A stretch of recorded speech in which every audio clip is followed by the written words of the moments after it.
to our discussion towards European strategic autonomy perspectives from Central and Eastern Europe.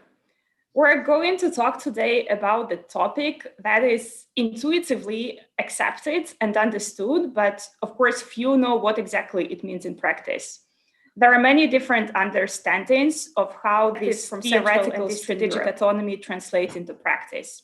What is clear, though, is that if the European Union wants to achieve any type of strategic autonomy, we should converge these different perspectives into at least some kind of a common denominator.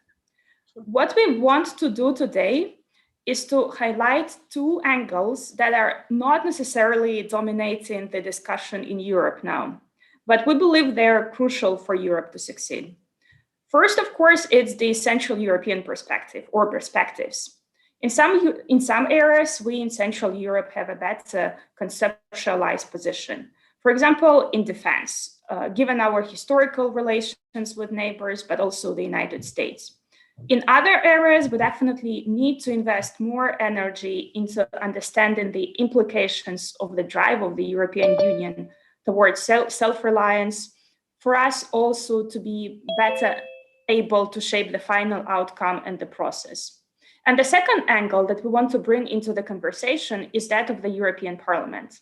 We have numerous examples of the European in a distinct position on important foreign policy, economic, technology, and other issues, and we need to start factoring it in. That's why today we have members of the European Parliament from Central European countries who we invited to share their reflections. In our discussion, we will look at the strategic autonomy from a comprehensive perspective, and we will try to encompass various areas: security, economy, technology, health, and other ways where the European Union needs to have a more capable ability to act.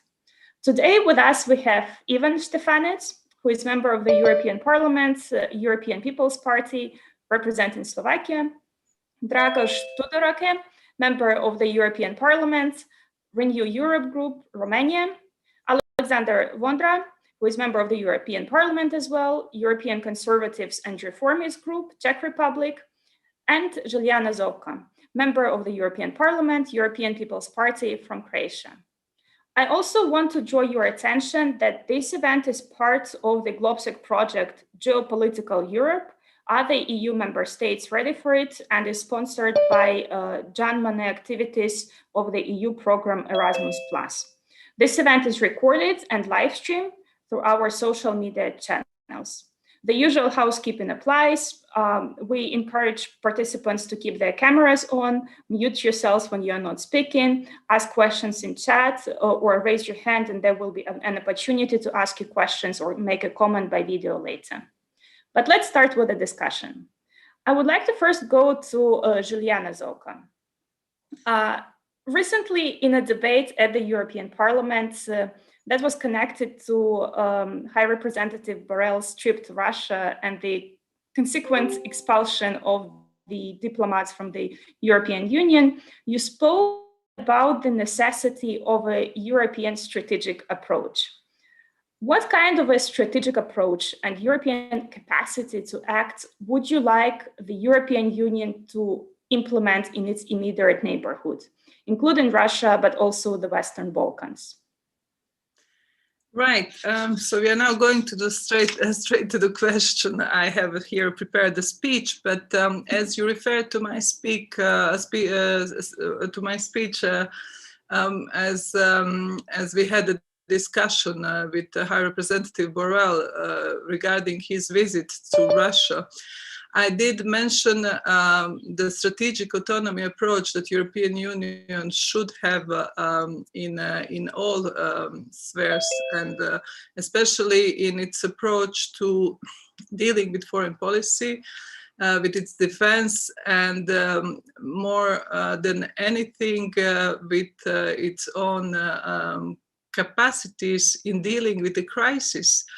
In a previous mandate, I was a strong advocate of rescue improved mechanism, and there was such a big obstacle from the part of the countries who didn't understand what rescue mechanism means, and they were fearing that it might be a nucleus of a future European army. And but I had a simple motivation. At that time, Dalmatia was burning as well as Portugal and Italy, and we had numerous damages and victims, but North Europe did not understand that the countries that were not affected with these natural disasters, how important it is to have at European level capacities and means to deal with the crisis. And then it didn't, and we fought and we got this rescue mechanism, at least just as a pilot project for dealing with this crisis. But what happened? A year later, we were faced with this huge pandemic and with enormous consequences. And all of a sudden, rescue mechanism became a first tool to help North and South of Europe. So when I was talking, and we increased the finances, we increased the capacities. Everybody knows now what rescue mechanism is. Not only Croatia, who suffered greatly due to the earthquakes that we were hit last year, and the earth is still shaking. Yesterday we had the earthquake in the vicinities of Dubrovnik. We have all areas destroyed in Banovina, and we have our capital brutally shaken and destroyed, Zagreb. So when I was talking about strategic approach, I was talking about our necessity to face reality, that we are in this crisis with COVID and with the new threats that we are facing on our own. And we all know that, all European citizens know that, and that we have to start building a new approach, new creative approach, how to build our strategic autonomy first in technology. We have fought for Horizon 2020 to be for all the investment into research. We know that military industry has invented GPS, and all this digital technology that we are having today partly came out of the innovation that were done through the military industry as well. So we have to invest in that. We cannot escape this fact that many of the innovation were done through these researches. We have to rely on the fact as well that all the threats that we are facing in our vicinities, like Southern Caucasus, you have seen the situation in Nagorno-Karabakh. And the fact that our partner, NATO partner Turkey, had an assertive policy and was not behaving as it should in this situation where we have a fine balance between Armenia and Azerbaijan, and we had this outcry of many of my colleagues that this should stop. As the same in East Mediterranean. And coming back to Western Balkan, as I'm coming from that area, I know very well how important it is that European Union has its own, I wouldn't say sovereignty, I would say sovereignty, not strategic autonomy, because without NATO we cannot do anything. I mean, we have to be realistic. NATO is the starting point, and Croatia strongly relies, and it does not question at all NATO's role in the defense of European Union, especially of defense of Western Balkan. But we must think without our head and think that do all the countries in NATO share the same value in protecting our borders?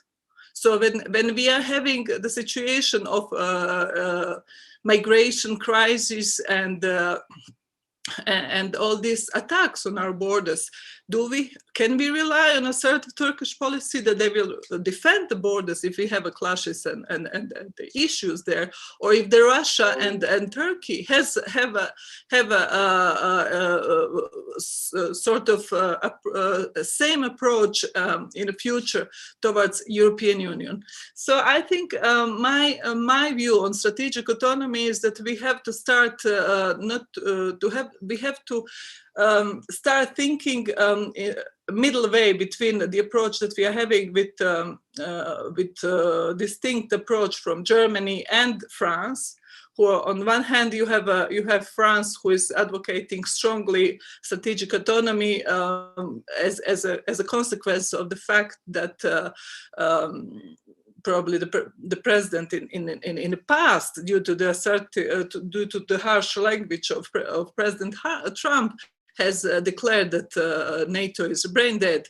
But now I'm at this last Munich Security Conference, I have seen that the approach is changing slightly, and you have a different approach from Germany, where they say that we must remain transatlantic, but European Union should also be sovereign. So, in my opinion, we in Central Europe must must have our own creative thinking and adapt ourselves to the new realities. So this is the basis of my thinking and my advocacy here, as I'm also a rapporteur for Azerbaijan, and I'm strongly advocating that Western Balkan is an issue, and is an issue especially for Croatia, that has a big responsibility for Western Balkan, as Croatia played a crucial role in bringing peace 25 years ago, as the Bosnia and Herzegovina was going through a terrible war. So in order not to have a country split into 70% given to Serbs and 30% to Croat and Bosniaks, Croatia offered itself to Americans as soldiers on the ground. So they did a dirty job in helping Croats and Bosniaks stop the massacre that was preparing in the town of Bihać after Srebrenica. And we have this famous Oluja episode that brought also all the actors to the Dayton Peace Agreement. So at that time, Croatia has an enormous experience from that period, what it means to be American partner on the ground in a military field. And has now strong responsibility also to warn on the future threats that are coming in the Western Balkan. And you know that all these actors that are filling the gap that European Union has left in a lack of how would I say, defined policies on security and security orientation. We have this enlargement policy, but we don't really have a idea how to bring all the partners at the table and to finally resolve the issue and close this black hole that we are having in the air. We are trying to do it through the enlargement process, but we are lagging behind in this. Every time we have a crisis like now, this pandemic, then Chinese, Russians are coming with their own public policy, they're coming with their own help, and they are much more assertive and they're much more visible than European Union is. So this is basically, maybe I'm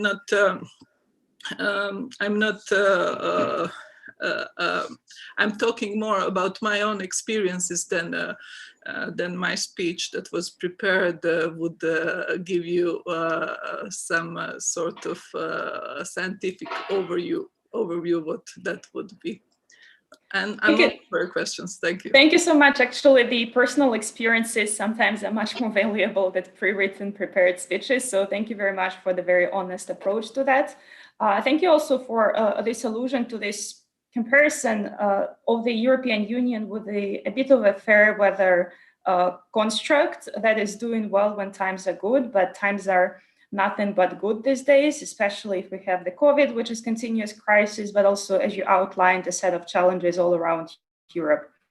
We're a strong side of the European Union that we can adapt, but definitely it's much easier potentially to extinguish a one-off fire somewhere in Portugal or somewhere else than dealing with continuous crisis. So a long road ahead. But I want to follow up on something that you started talking about this a little bit of an uncertainty among Europeans, and especially Central Europeans, about how to square stronger European autonomy and strengths of the European Union per se versus the transatlantic relations.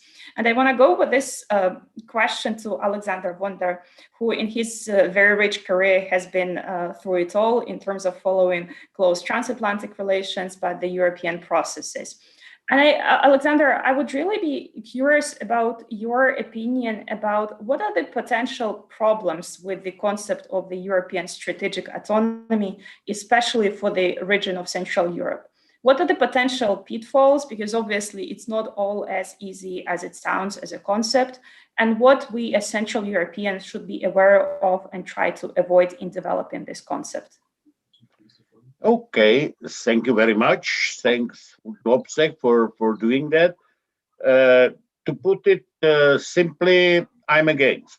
I'm against talking about the strategic autonomy, because there is not any, in fact, in the real world. And then, it's just talk, and, the others watching that, they can have the impression that we are starting to build a house from the roof, not from the basement.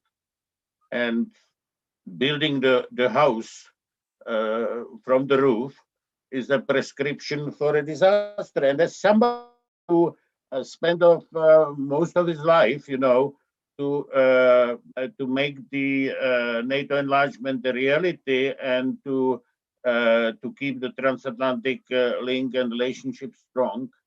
I'm afraid, and in the European Parliament, if we do have some debates on this, usually I'm proposing to delete those two words, and instead of then focusing on building the basement. This strategic autonomy, as I understand, is an old idea, which was always driven by French and now by Macron. And it's a logical move by a long-time tradition of France to manage European affairs, to regain the power status. But this is something what is not so much in the interest of Central and Eastern Europe. It was partially stimulated with the Brexit, because the politician in Paris gained the impression that the British veto to strategic autonomy somehow disappeared. It was also somehow upheld by the fear of Donald Trump in the last couple of years. But in fact, I think in substance, it's really more the expression of the European talkative culture than seriously intended measures, to play a real role as a powerhouse. And just, let me show you 3 examples where, just recently, EU is a failure, in fact, in trying, to build like a strategically autonomous entity, guarding its vital or strategic interest. Number 1 is the vaccination. There's a catastrophe. We are not even able to purchase the vaccination. We are lacking behind, not just, behind the US, behind the UK, but even behind Israel or United Arab Emirates.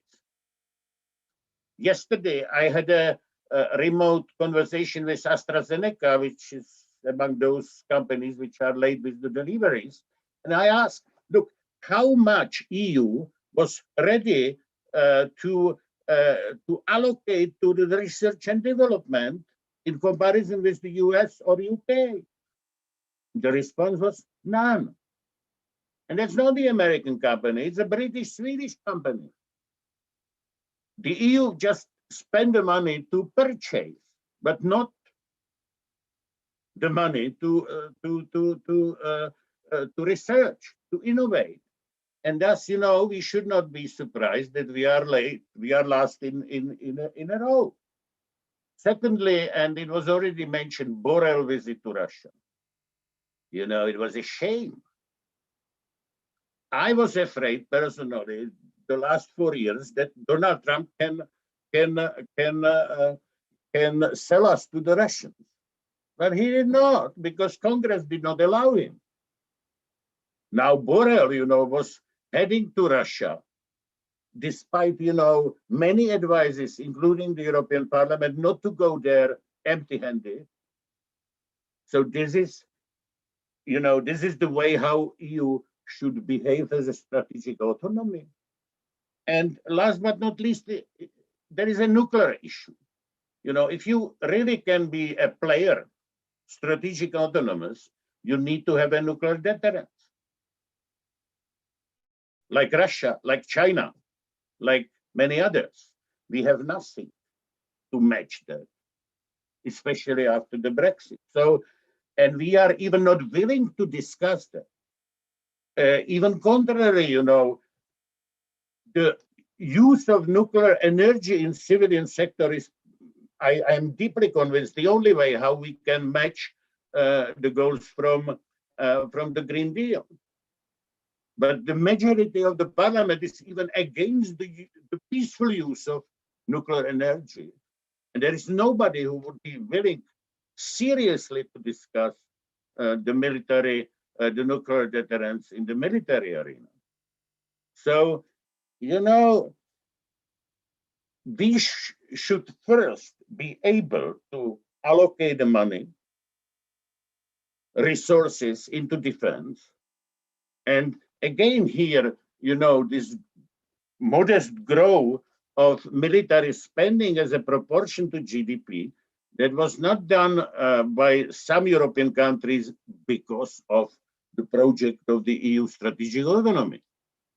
It was done, like, you know, by Poles, by the Baltics, because they fear of Russia, and some others they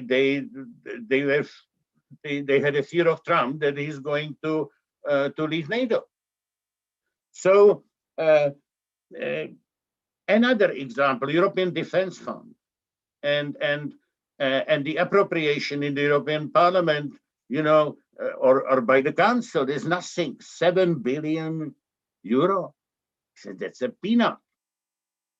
So I think that you know, strategic autonomy, to conclude my remarks, is just an umbrella concept to the various bureaucratic exercises. And if we are not able to translate those bureaucratic exercises like PESCO, like strategic compass, like CART, like allocation of the resources into something real, then my advice is rather to forget about, you know, building or talking about the rules, because that's dangerous. If we are talking about strategic autonomy without ability to uphold this with resources, willing to act, willing to fight, then, you know, we will send just the message to Washington. Look, they have a strategic autonomy. They want to act alone, so they are already ready. So let's allocate our resources into our interest. The Europeans would do this on their own. But I do not see any will to act on in the real terms, with one exception, and that's a business. Chinese deal. That's an expression of the strategic autonomy, which was signed just the last day of the last year. Yeah. To have a freedom of business without consulting the US, yeah, that's in the EU interest, or it's in the German interest, in the French interest. But we should ask ourselves first, whether this kind of a strategic autonomy in the business area is comfortable with our interest in the geopolitics, security, defense. And here, the Central and Eastern European interest is pretty clear: to keep NATO alive, not to kill it. So again, I'm skeptical about the strategic autonomy, and my advice is delete the words whenever it is possible. Thank you so much for the sobering approach to the desire of Europe to do more things autonomously and to be more sovereign. Definitely there is the key question whether Europe can become this autonomous power which relies only on the soft power like in the past, and probably your answer is no. And the second question that comes with it, whether we're ready to invest in the hard power, which we start talking about, but that's still not matched with the investment. But it's also interesting what you mentioned about the power of perception and what the Americans think about the European efforts. You mentioned the efforts in defense, and we know that even our discussion about PESCO and EDF stirred some uneasy feelings in the United States. We think that PESCO and EDF are not particularly influential, but that was seen a little bit like something big and grandiose, which is not. Or today in the morning, I was listening to PBS NewsHour, and they were talking about the fact that Europe is hoarding all the vaccines and ordered several times more than the populations. And this is the problem why the rest of the world cannot get access to the vaccines, which we all know that Europe is actually failing in the vaccination process. So definitely we should be careful about what message we send and what's the impression our bureaucratic exercises also have to the rest of the world. But I want to go next to Ivan Štefanec and connect the next question to what Alexander was talking about in terms of the building up the base. If we talk about the strategic autonomy, and it came up already several times, we have to also talk about the economic power of Europe and the business interests of Europe. Ivan, you've been a great champion of the region, of the startups in the region, SMEs in the region, industrial potential in the region. So I was wondering, could you tell us a little bit more about what strategic autonomy can mean or already means for the economic development of the region? Is it an opportunity, or is it something that we should be worried about? And what should be our position towards any potential autonomous European economic development? Yes, first of all, thank you very much for invitation. Good morning, everybody.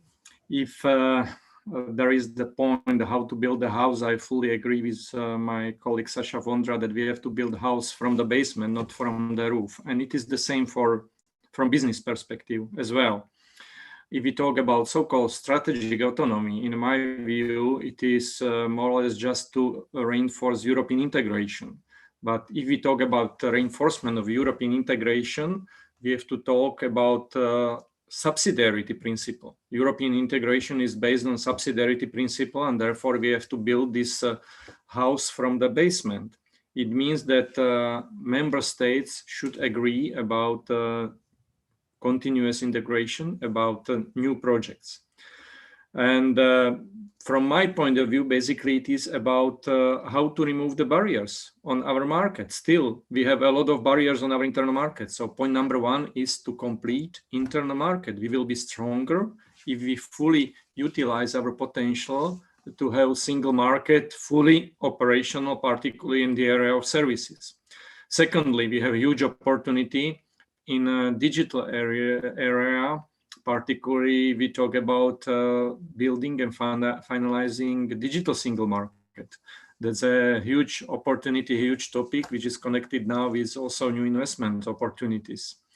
And there are more and more such kind of projects, like, for example, in energy area. If you have a look to energy, we are still in the European Union too dependent from import. More than 50% of our energy need is imported. And therefore, if we talk about our reinforcement, we have to talk about the point how to cooperate much better in the European Union, and particularly in Central Europe. If also we talk about Central European view, there are many projects how to interconnect gas connection, electricity, etc. We have to cooperate much more, and we have to be really precise in terms of energy union. And if we talk about energy, of course, we have to mention such kind of project like Nord Stream 2, which is totally against principle of energy union. This is totally against. It's impossible just to support and just to finish Nord Stream 2. That must be very clear. Next topic, transport. We can talk about much better cooperation in transport. Currency is another topic. We have to finish European Monetary Union, but at the same time, we know still many countries are in European Union and they don't have euro, and they don't intend even to implement euro, but it is their decision. We have to still keep subsidiarity principle. That's my strong point, that this house must be built from the basement.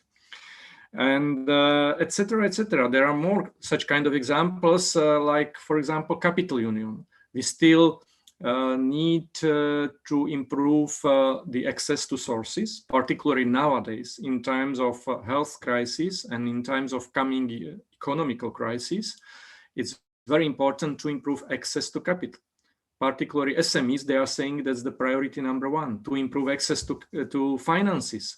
But in comparison, for example, with the United States, like capital economy, US is a capital economy, but European economy is basically banking economy. If we want to change it, if we want to reinforce our approach, we have to build capital market union, etc.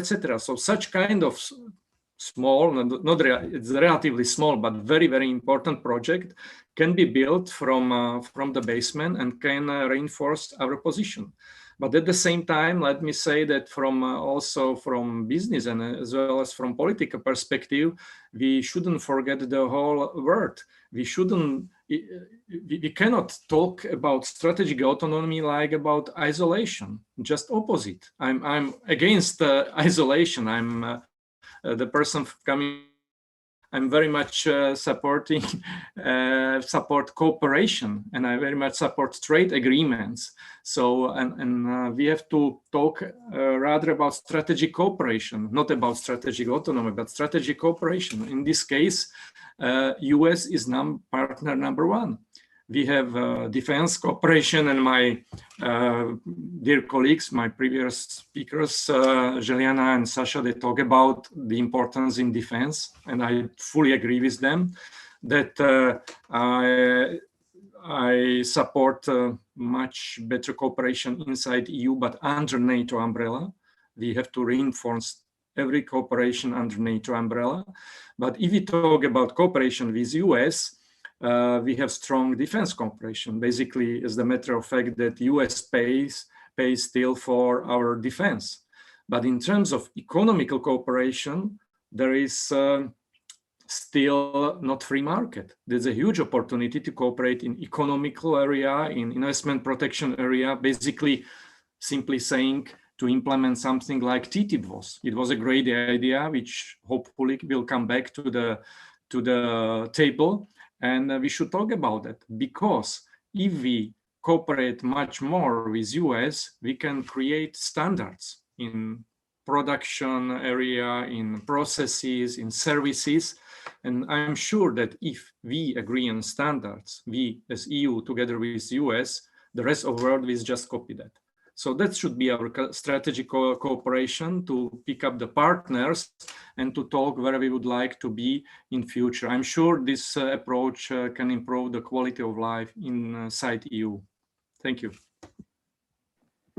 Thank you so much. Even a few issues here that you raised in terms of, I understand that Central Europe has traditionally benefited from the free market, single market approach, and you haven't said it explicitly, but there is definitely a word that the tendencies, for example, some of the policies, let's say, that the French government is advocating are not necessarily going in line with the desire of Central Europeans to strengthen the single market and remove the barriers.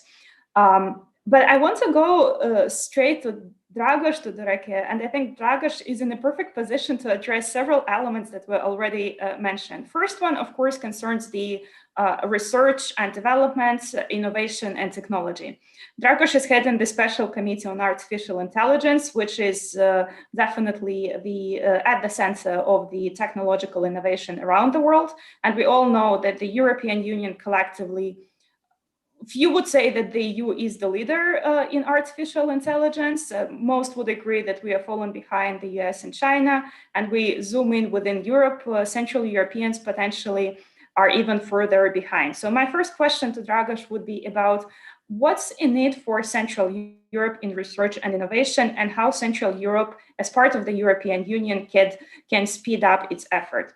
And the second question, I know that you're also on the delegation for relations with the United States, and Ivan was talking a lot about how we should work and cooperate economically and in the area of technologies to set standards together with the United States. Could you give us a little bit more insights where you see the prospects for this closer cooperation with the US and how realistic it is? Thank you. Thank you very much, Alena, and thank you for inviting me, and also thank you for giving me these two questions, which, like my colleagues, pushes me to move away from the prepared speech and actually address freely your topics. So you were asking whether in the area of research and development, in the area of frontier technologies in general, artificial intelligence in particular, whether we are any closer as Europe to the concept of strategic autonomy, the one that is in a way the theme of today's discussion. And here I cannot but continue to agree with my colleagues in all the other domains that we've put on the table, which is that also here we seem to be to have first made the big announcements about the roof without necessarily having the foundations for it. Like in many other areas, we've said that we want to be global champions when it comes to digital technologies and artificial intelligence, which in itself as an objective, as a vision, is not a bad thing to have. It's not a bad thing to announce. It's not bad to tell the world and to tell yourselves and your constituencies where you want to be. But again, like with everything else, you also need to be at the same time prepared, or even more, or even wiser, to have done it already, to actually invest and put your money where your mouth is. So have we done it so far? No, we haven't. I think there are multiple studies that show that if we only look at the simple figures of how much money we've invested over the last decade as a continent, as a union, in R&D and in frontier technologies and AI, we are lagging far, far behind from those competitors that we announced we want to match or even outrun, particularly the US and China. So again, here, if we really want to reach that sweet note of strategic autonomy in the area of technology in R&D, we need to start with giving the proper allocations. Are we now better off than we were before? Well, we've put some money in the MFF dedicated to digital and to R&D. We've put some money in the RRF. We've said that the member states in their programs have to allocate a minimum of 20% for that. Is that enough? If you ask me, no. And I think many in this house have actually said that the ambition, the announced ambition of being autonomous and being big on tech and big on digital and big on research and innovation is not matched by the figures in the EU budget.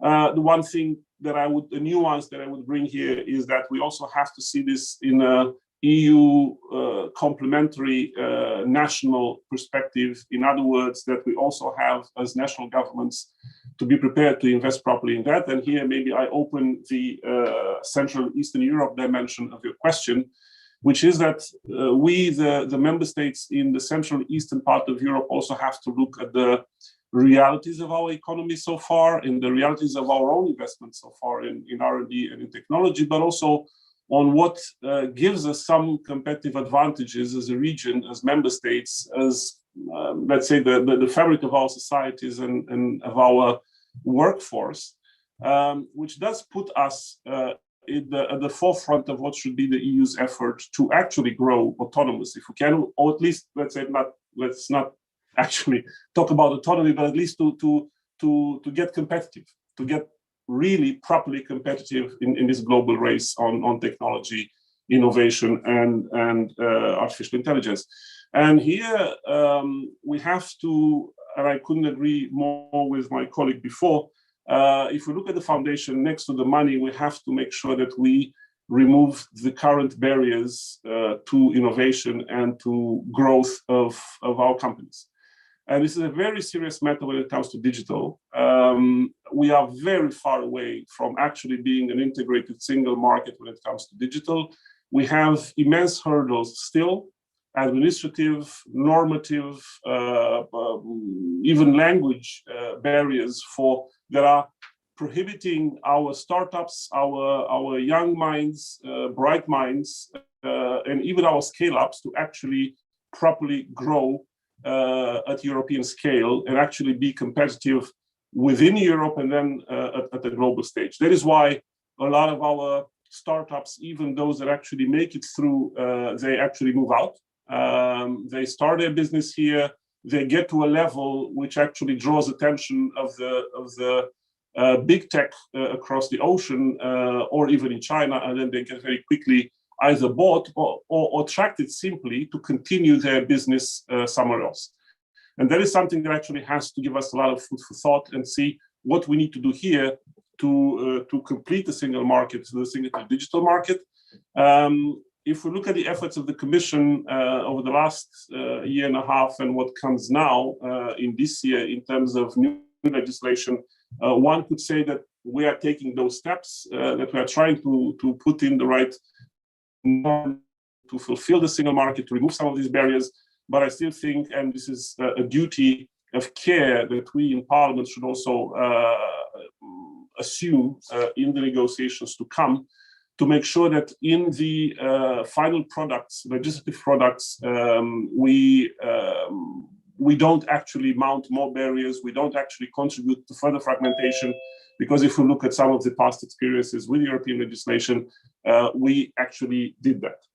Now, if I am to move to the US and EU cooperation in the area of research and AI and digital in general, this is somewhere where I think the word autonomy is okay, maybe has some value, but is arrogant and makes little sense. I think that, okay, it's fine that we think of developing standards for artificial intelligence, standards for how to increase responsibility for content by digital platforms. It's a good initiative to have, but to think that we would do that in isolation is an arrogance, or misplaced arrogance, and also not really comprehending the global context. We have here to reach out and work with US, and not only with US, with other like-minded partners around the globe, because it's not only the US out there, there's Japan, there's Australia, there's Canada, there are other like-minded global players that are investing just as we do in research, innovation, in frontier technologies and artificial intelligence in particular. And therefore, we have to find those multilateral workplaces where we can bring these discussions about standards and where we develop these, let's say, global alliances on how we need to develop the digital world of tomorrow. Again, we can bring in those discussions our own ideas about what the standards should be, what the ethical frameworks for developing artificial intelligence could be, what the way we define risks and the gradients of risks and how those apply to concrete manifestations of artificial intelligence and development of algorithms and so on and so forth. So that could be our European contribution to the global conversation, but this has to be a global conversation. And now, let's say with the opportunity provided by the renewed transatlantic dialogue. And I think we've all followed President Biden and his speech at Munich last week. I think digital artificial intelligence frontier tech can be a topic where we can actually find rather quickly, compared to other topics, a common ground of discussion with the US. And something that I found myself in reaching out to colleagues in Congress, this is also a topic where in the US there is bipartisan support. There is a bipartisan understanding of what and how the conversation about digital and AI should be. And I think this is something that we have to capitalize on, i.e. have this sort of bipartisan discussion with our US colleagues. I think also at the parliamentary level, at the EP level, we should also be reaching out to Congress and have an interparliamentary debate discussion on these topics, because again, I think that this can support the transatlantic dialogue happening at executive level, which is not going to be an easy one to hold, because there aren't many areas where we can bring very concretely an agenda, which is not something about process or some blah blah, which is not is not hard to put on paper, but I think all need, or we should all know, that President Biden will need very concrete elements to put on the table back to his constituency if this transatlantic dialogue is to actually materialize into something that holds. So I'll stop here and looking forward to questions. Thank you. Thank you so much for the great overview of where we stand domestically, I mean, within Europe, but also in the relations with the United States. I'm sure we'll follow up on some of the ideas, but I want to start bringing in already the participants, and I see already several questions that are coming in. So please, when you're asking a question on video, I'll also monitor the chat, so I'll bring them up. But if you're asking a question on video, please make a comment if you wish, and end with a question for the speakers. And first, we're going to go to Sonia Muzikarova. Thank you very much, Alenka, and good morning, everyone. This is a wildly interesting and timely debate. I would like to offer my 5 cents on the economic standpoint. First of all, it's really difficult to wrap my head around Europe's advocacy for multilateralism and free trade, especially against the background of geopolitical developments in the past decade, where Europe did have a very clear standpoint. And it's a very odd idea that emerges that Europe, in the face of the pandemic, should now cherry pick and earmark certain industries as strategic and go autarky or partially autarky in these select sectors. It is a slippery slope, the selection by itself. And it's very difficult to square these two notions, basically the advocacy for free trade and for economic strategic autonomy or sovereignty. So that's my first comment. Secondly, I imagine that these calls, which industries are strategic and which aren't, are highly political. And we know government track records with picking winners and losers. So that's another 5 cents I would throw out there. It's probably not the best track record. And my last point, and I'm very curious to hear the perspectives of the speakers on this one, and this is pertaining to the supply chain angle of strategic autonomy. So if I understand it correctly, the idea here is that if we produce in certain sectors domestically, this is a guarantor of greater economic security. But I'm not sure this works even in theory, because when a shock hits and supply chains are disrupted, basically what we should do is diversify production across multitude of locations and not concentrate the risk at home, because the shock can also hit home. And then we basically end up with putting all eggs into one basket. So this is, I'm not sure this is the hedging strategy that we should be going for. I think we should be identifying essential products in events of emergencies, both nationally and globally, and step up these efforts. And I think that's a better hedging strategy. So I'm curious to know also from the speakers what they think. And perhaps a last comment is that I very much agree with what has been said on the capital markets agenda and the digital agenda. I think that's the way to go if the EU wants to flex muscle, enhance its confidence and its international standing in the global arena. Thanks. Thank you so much, Sonia. And I'll go straight away immediately. Even Stefanets and Dragos Tudorake came to my mind as respondents, but if others would like to pick it up, please let me know as well. Ivan, would you like to start? Yes, I'd like to start, and thank you for the question, Sonia. I'd like to highlight, first of all, that still we have free market economy, and therefore we know that where to produce, how to produce is a business decision. It's a free business decision. And also prices are driven by supply and demand and not by administrative decision. That's the reality. Therefore, any kind of talk about so-called strategic economic or autonomy is quite naive, because we have still free decisions which are driven by businesses, and therefore I fully agree with your point regarding supply chain.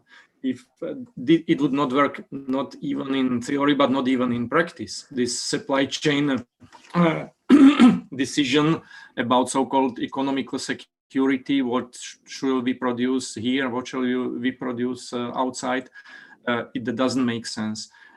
It is driven by economical decision by businesses, and it shouldn't be driven by politicians. We should talk rather about securing, let's say, critical mass of products, but not about production, whether to produce it here or outside. By the way, if we would force businesses to produce somewhere like inside rather than outside, it can drive much higher prices, and at the end it can be against consumer. It can work against consumer, against citizens. So we should rather at the end we should rather focus on clear rules for businesses, clear and easy and simple business environment, and let business work. It is the most efficient way. Thank you. Thank you so much. Mr. Tudorake, would you like to pick up on that as well? Well, there's not much to add. I think my colleague said it all, and I cannot but agree. I think if we are to discuss about autonomy again, it is foolish to think that it can actually be autonomous in the dictionary sense of the word when it comes to economics. The world in which we live today is too intertwined, it's too digital already, which means it goes across north, south, east, west. The trade system is developed in a way, the production supply chains, the access to raw materials and resources. So everything is already set up in a way that again, speaking of relocating, which is again something that in the first few weeks of the pandemic, a lot of people jumped on and said, oh, we are going to now remove all our production from China and bring it back to Europe, which was indeed naive, as my colleague also said it. All that has to remain driven by the market economy. I fully agree, unless we have a big strategic decision to move away from that and moved to planned economies, like speaking of Central Eastern European countries like we used to have in communist times, but I'm sure we don't want that. So again, as long as we have a free market and its rules applying, then we have to let businesses decide and figure out what the best production supply chains are for them. However, there is a however, which I want to put in this discussion, which is that at the same time, I don't think we should afford as a union to find ourselves in a situation where we were at the start of the pandemic. We cannot remain impotent and dependent on some of the weaknesses in the way these production supply chains are set up and our dependence on certain third countries. But what we need to do is to define some strategic areas, some strategic technologies, for example, 5G, some strategic resources which are key for allowing us to be potent in situations of crisis, such as the one we've had, and to actually secure supplies and production of actually what is essential for those strategic sectors and strategic technologies, so that, again, we come closer to that concept of autonomy, but understood in the right way, not as a goal in itself, but actually as a means to the end of having stability, having security, and resilient societies and economies here in Europe. Thank you. Thank you so much. And I have two questions. One from chat that I will voice, and the question is probably will go to Juliana Zoka and Alexander Vondra.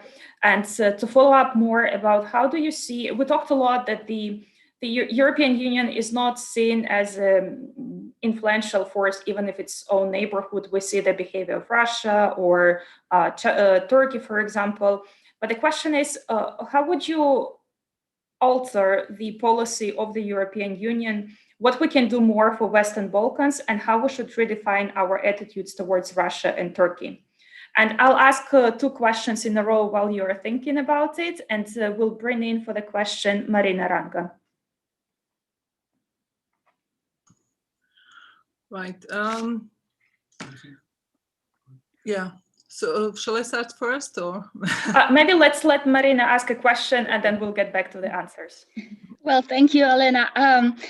I am Marina Ranga. I am a professor of innovation and technology management, and I'm also working for the European Commission's Joint Research Center, which, as you may know, is the science and research service of the Commission, working horizontally with all the DGs. I'm also sitting in a strategic advisory board at Imperial College. So with all these perspectives, let me add a few words to what has been said about the issue of autonomy, especially from, as you can imagine, from the point of view of innovation and technology. If we are looking at a map of distribution of innovation performance across Europe, we will see a very clear divide between southern, central, eastern part of Europe on the one hand, and then northern, Western Europe on the other hand.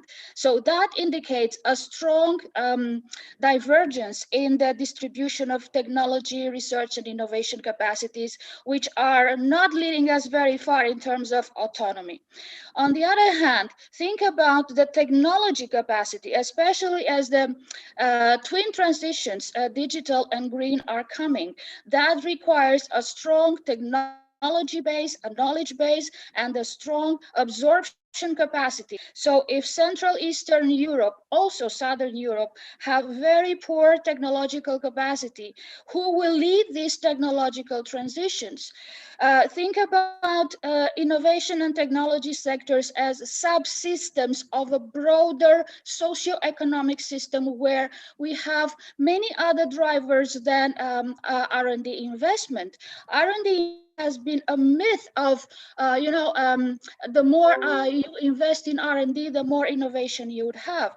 Today, we know that there are many other things that influence the innovation and integration capacity, and that has to do with the strength of your institution, that has to do with the level and the quality of governance, that has to do with the quality of your universities and the level of professionalization of your people. So if we are aiming for more autonomy, let that be the autonomy of your universities and the autonomy of your mind, rather than autonomy in a more and more integrated world that has so many intrinsic connections that there's no room for single individual players. And finally, in terms of the European Commission, I happen to work with a lot of support schemes for the lagging regions. Over the last 4 years, I've been coordinating a support program for lagging regions in 9 countries in Central, Eastern, and Southern Europe. And I can tell you that a lot of the support instruments simply remain unaccessed or very highly represented in the Central and Eastern Europe countries because of the inability to produce projects to attract the money, or incapacity to use the financial scheme. And our work has been in supporting people in these countries to increase awareness, to increase management, project management capacity, strategic management, and simply introduce more training workshops, work with these people to increase the level of professionalization. On the other hand, retaining your talent is essential. I can give you the example of the European Institute of Technology, the jewel of the crown of the European Commission in terms of innovation, which is promoting a very large number of entrepreneurship, venture capital instruments to support entrepreneurship and venture capital in Europe. But after graduation, many of these brilliant students who start their companies, in order to keep them alive, have to flee Europe. So let's think about the innovation, research, market mechanisms, economic integration, and double that up with the professionalization of the people. Thank you so much, Marina, for a really long list of challenges we're facing. Yes, we'll get back to it, that's for just sure. Just to signal that the menu is much longer than what we have emphasized. I will go first to Juliana Zovko, of course, with a question on the foreign policy, but please feel free to pick up on the technological areas that Marina was talking about as well. Right. Why don't we have a unique approach to foreign affairs? That's a million-dollar question since Henry Kissinger, because European Union still does not have a whatever our High Representative tries to formulate. It backlashes when he has to discuss with our ministers of foreign affairs. This is why I suggested the new approach. And the new approach is a more creative thinking and to reconcile our differences. And I was just reading this research on Croatia, because this this debate on strategic autonomy is not in the you know, it's not present there, because Croatia does not see an issue with it. For Croatian military industry, it's very good to have this development of its military industry and to have investment from Horizon 2020 into developing its capacities. And but for Croatia, NATO is a cornerstone of its security. So there is no question between this. It's just the misunderstandings, and also on the foreign affairs issue. We have to take into account that our member countries are responsible for to give information what are the security threats. Like, for example, you have a Baltic countries who know the best what security threats are coming from Russia, and we have to consult them in these issues, as well as East Mediterranean case with our members, Greece and Cyprus, who is the most responsible from our family to explain what is happening in its neighborhood. And the same goes for Western Balkan. Who is the key country who should be consulted, but the country that protects European borders? And when we understand this, and when we come finally to our senses that it's those who know the best are called to really explain what is the solution for this and what the policies, their lines should be taken, then maybe we will have one approach. But until that time, we are really divided in these struggles of different interests, and that this is why we invest so much. I wouldn't agree with my colleague that we are not investing much. We are investing really a lot, but what we are not clear about is in formulating what we have done. Like, European Union is investing 40% into multilateral system in UN organizations. We are global payers, but we are still not payers because we are so self-critical. We are so self-bashing ourselves. Like, we invested 1.4 billion into research and development of the vaccine. Are we formulating this? No. We're just, spreading things that somebody else is better. No, it's not true. We have our standards. European Union is based on the standards and our values. And this is what should be communicated from European Unions. We don't have this sense of pride, what we are. We are moral value. I mean, I was ambassador in UN organization and a multilateral organization for many years. I was covering North Africa. European Union has open door wherever you come. You know, you can travel with your passports without any problems. And this is what we are not using. We always, you know, we don't have a popular culture that is promoting our values. We don't have a approach such as America or Russia or China that is, or Turkey, that investing in this public diplomacy. And this is what I'm advocating here. Until we become self-conscious how good we are, we can't expect to play any role. We are so, I mean, I'm so ashamed sometimes how little and how much we lie about what we are doing for our citizens, who are the best protected citizens in the world, and we have the best standards, but we are not talking about this. And I really welcome your conference and the fact that so many women, so many are involved in these issues, and so many young people who really don't fear, they're not from the old system of communism or totalitarianism, who don't have any complexes, who have a new approach.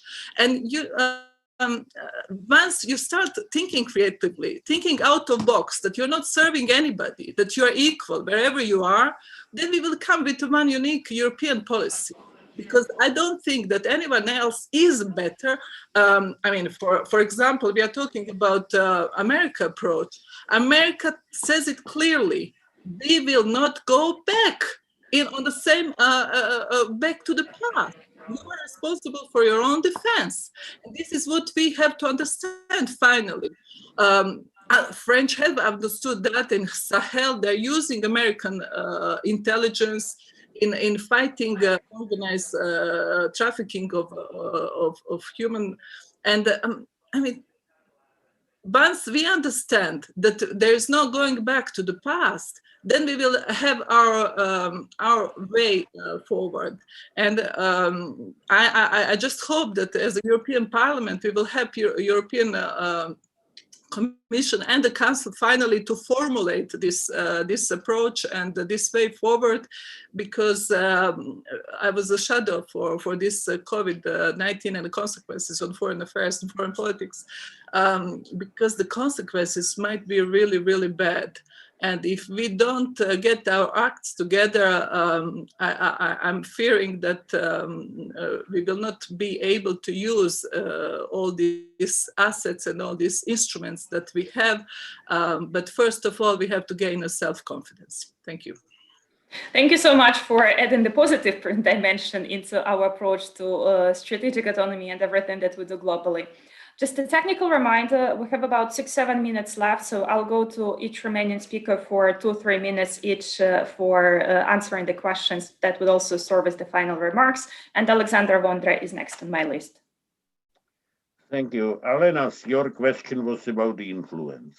And, you know, we do have the number, the phone number, in fact, but the problem is that, that it does not have enough respect and influence. And you know, it was mentioned that Europe relies mostly on the soft power, but the problem is that, you know, this soft power, the power of the example, power of the attraction, power of the, you know, beacon shining to the others, it somehow worked with the EU enlargement in, you know, Eastern, Southeastern Europe. Not totally, but partially it worked. But it does not work so much globally right now. And we are living in a bit different world than we were dreaming about 20, 30 years ago.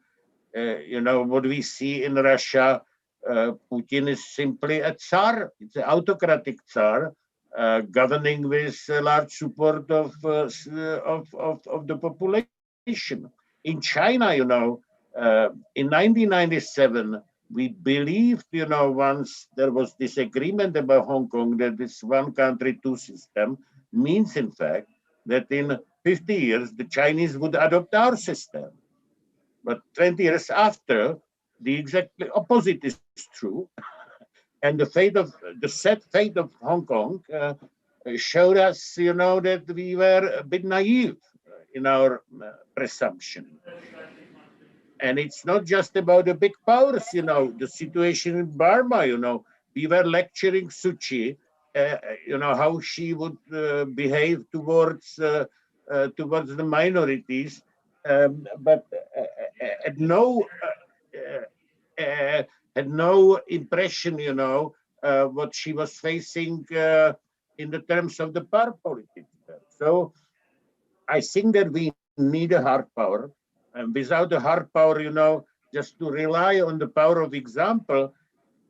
United States were pretty successful in promoting the soft power with their global outreach, culture outreach, English as a lingua franca. But what we are doing now in Europe, we are trying to build a strategic autonomy, and at the same time, step by step, we are giving English.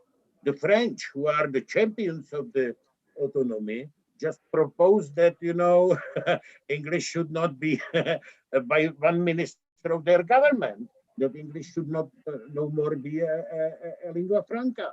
So how we can expect to promote the global influence?